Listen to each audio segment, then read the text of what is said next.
Hi, I'm Tim. Welcome to Watchbox, and thanks for logging on. If you love this watch, email me, tmosso@thewatchbox.com. It's in the description below.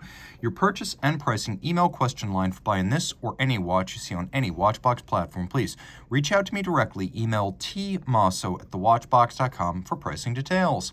Today, we are discussing a 2020 update of a model launched in 2019. This is the Breitling Superocean 48 in titanium.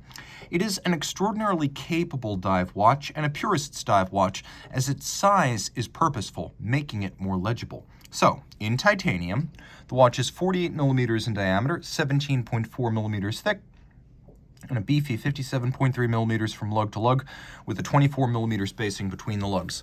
On my wrist, which is 16 centimeters circumference, I would actually wear this as a tool watch, strictly as a tool watch.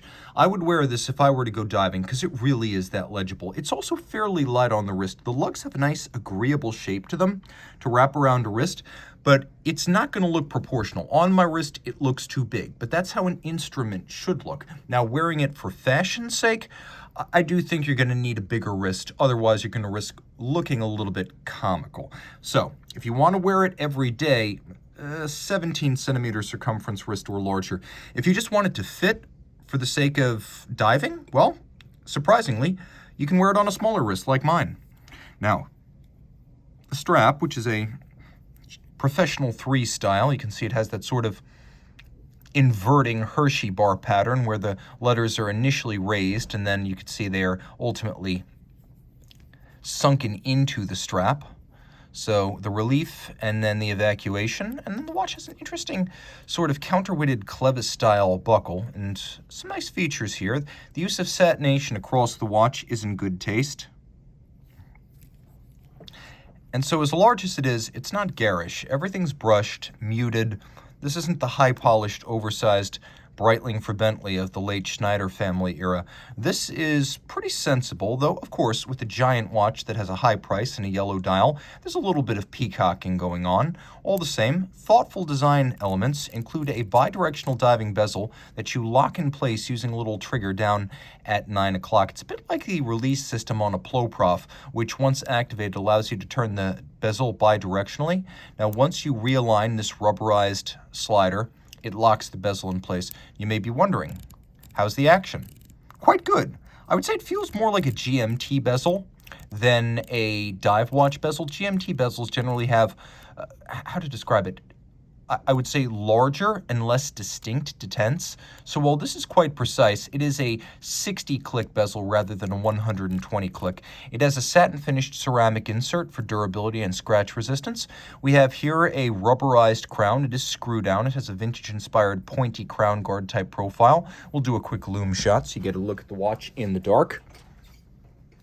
One of the standout features of this watch, the fact that the entire bezel is luminescent.